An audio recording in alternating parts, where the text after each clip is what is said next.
Now, Germany and other EU countries rely heavily on imports of raw materials for use in key technologies such as batteries, robotics and renewable energies, often on one single country's supplier like China. And the sort of things that you could see just revolving around me were the kinds of elements that Europe has been getting from other countries, things like cobalt, lithium, for example, graphite, titanium, and rare earths as well. China supplies actually 98% of the EU's rare earths, which are required in wind and solar energy equipment and battery production as well. Only 1% of the raw materials needed to make batteries come from the EU. So the pandemic and the war in Ukraine have made the bloc's insufficient, if you like, all too clear. Brussels now wants to use the Raw Materials Act, an initiative to reduce its reliance on just a few countries and make supply chains more resilient in the face of crises. That could be done by encouraging more mining and recycling of resources within the EU. Let's discuss this a little bit further and about how Europe got to this point by speaking to Lisandra Flack from Germany's IFO Institute for Economic Research. It's great to have you on DW Business. Just do explain to us how Europe has found itself so reliant on other countries and potentially countries with, an unreliability to them on key raw materials. Mm-hmm. Yeah, so in principle, overall, firms have offshored a great part of low value-added steps of the production process, which is in principle a very good strategy if this is combined with a diversification of suppliers. But what we see is that for many intermediate goods and materials, the EU is reliant on few producers, which implies a higher dependency as well. So this realization seems to be coming a bit too late, isn't it? Well, I wouldn't say too late, because in the next years we are going to see an increase in demand for several raw materials. So we have shown in our study critical raw materials that Germany and the EU need for the production of key technologies such as electric motors and wind turbines. And if the demand for these products increase, also the demand for raw materials increase. So there is still a high need to act in this direction. So I think that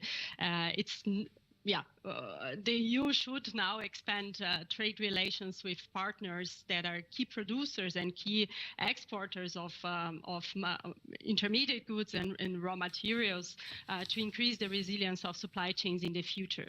But of course, one of the problems is that manufacturers and indeed consumers in Europe have got used to having to pay less or being needed, not having to pay so much money because of the cheaper raw materials that come from elsewhere. If they are mined in Europe, presumably they will be more expensive. So is everyone going to be okay with that?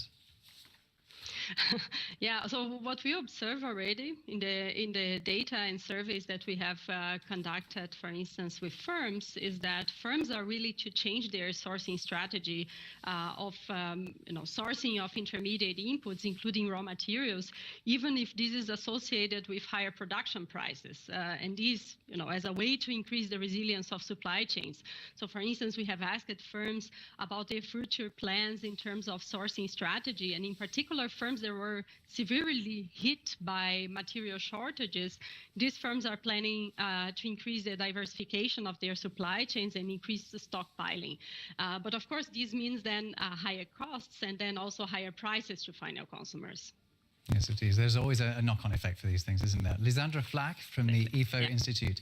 Thank you so much for joining us on DW Business. Thank you for the invitation.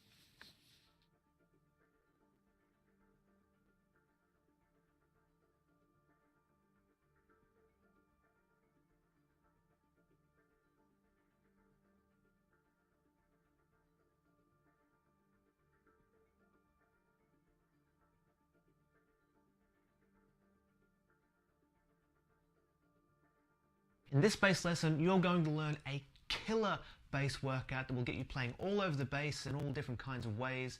It'll work your technique, but also help you understand music better as well. Hi, I'm Luke from Become a Bassist.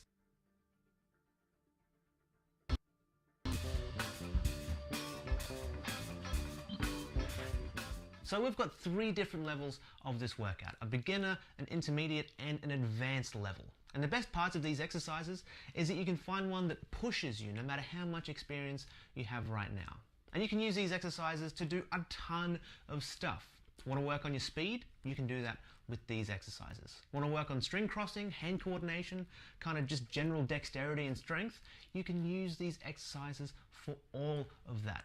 Now, you can skip to the level you want, or you can go through all of them with me. But in either case, let's get started. First, the beginner level. Very simple, very cool. All we're going to do...